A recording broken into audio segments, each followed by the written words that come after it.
All right, today I'm going to be showing you how to remove the carburetor on a Yamaha Timberwolf 250.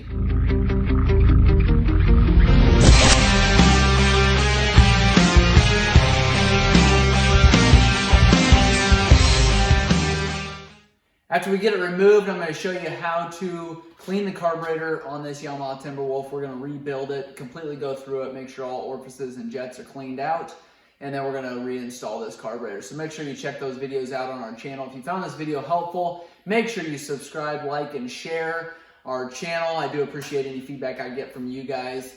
If you've got questions or comments, make sure you leave those below. If you found this video helpful, give us a thumbs up, subscribe to our channel for hundreds of other videos on the Yamaha ATV. I do appreciate you guys watching. All right, removing this carburetor now. You've got a couple different things you need to do first before we start pulling this carburetor off of the four-wheeler. First one is going to be turn this fuel to the off position. So you want to make sure that your knob here is horizontal and not vertical. If it's vertical, it's either going to be on or reserve. So make sure that that's off of there. Next thing I like to do is put on a pair of gloves.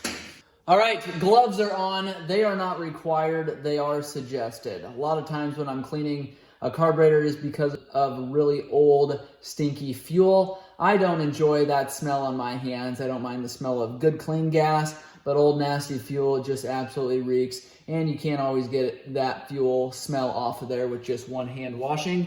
And so I just put gloves on. Feel free to make fun of me if you want. That's what I do.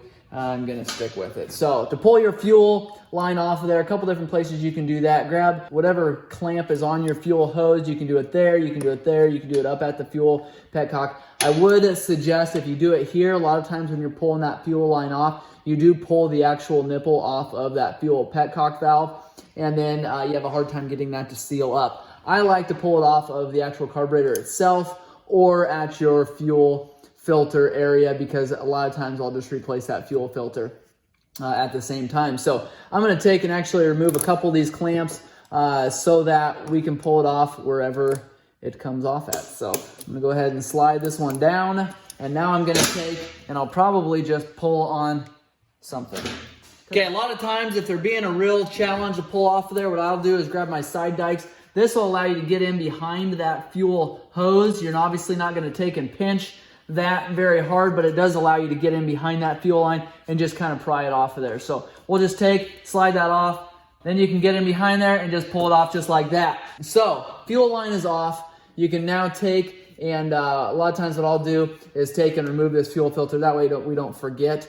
This fuel line is going to end up getting replaced on this one. So I'm not too concerned about the shape that it's in. A lot of times they're cracked, and so you want to get it replaced anyway. So it is off of there. There's a fuel line, just a short little piece there. If you don't have your fuel filter in there, not the end of the world. It's not a bad idea to get a fuel filter on there. Just save you a little bit of hassle down the road. So this line right here is actually a vent. And so this will come off with the carburetor when you go to pull it off of the four-wheeler. You could also remove it now if you wanted. Totally up to you. Next thing I'm going to do is actually going to remove a clamp that's here and then the actual nuts that hold this carburetor on this manifold here. So 10 millimeter wrench, loosen those nuts up, spin them off. Not a real difficult job here. Then we're going to go to the other side. I'm not even going to show you what that looks like because it's one nut, looks the exact same as this, exact same spot, just on the other side. So I think you guys are smart enough to figure out how to get that nut off of there.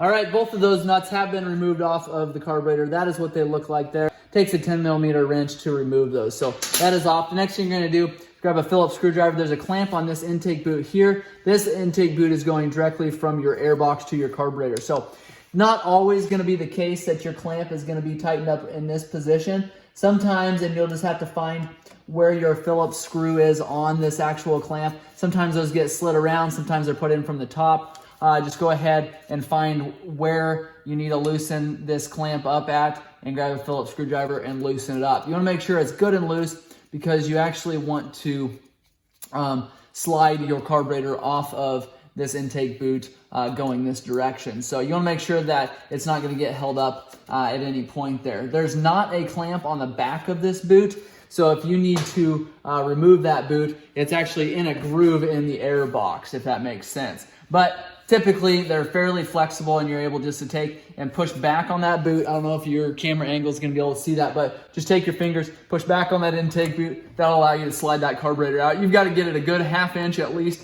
back so that your these bolt pegs are able to slide out of that intake manifold.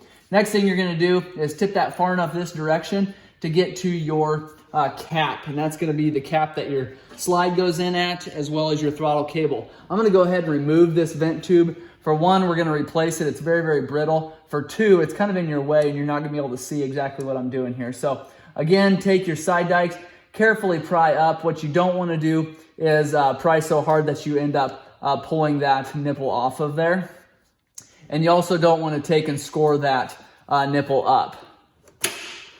That line is off. You can see there, very, very brittle. It stays in that position. It basically broke when I threw it on the bench there. So go ahead, get that off of there. Now this cap should have a little rubber boot over top of it. You can see there, this one's got a little bit of a rip in there. Not the end of the world, but it's something we're gonna need to replace. We'll pull this cap off. So unthread this cap. A lot of times you leave this cap hooked up to your four-wheeler while you take and set your carburetor on the bench and clean it. If your cap here is damaged or it's very dirty or your slide is dirty, you do want to take and make sure you get this cleaned up. Okay, to remove your cable out of the slide, what I do is I'll grab a small pair of needle nose pliers. You wouldn't have to have this small of pair. You could use just a regular needle nose, but this is going to allow me to show you how to do this. So take and slide that spring all the way up. Once you get that spring all the way up, get your needle nose pliers or your regular pliers underneath of there. Okay, once you get your spring pushed up like that, you can pinch that throttle cable. Now what you're gonna do is slide that slide up. That's gonna allow you to take your throttle cable there, put it in that groove. I hope that you can see that there. And it's gonna come out that little hole there. Now you're able to slide your slide completely off of there. Now you can take and slowly let that spring go. That spring is gonna shoot out of there like it just did, so make sure you keep an eye on it and know where it's gonna go. If you guys notice here, there is something wrong with this assembly. There's no needle. So that four-wheeler would not have ran great if it ran at all. So no needle in there. Typically it's held in there with a little wire. The little wire is in there, but no needle. So I'm gonna inspect that. Hopefully that didn't get sucked down into your motor. There's always that possibility. I hope that's not the case. Okay, now one last thing to pull this carburetor completely off of there is gonna be your choke cable there. All right, 14 millimeter wrench on there, get it on there, slide that off of there. Typically you can do about a 1/2 turn and that's gonna be loose enough to pull out of there.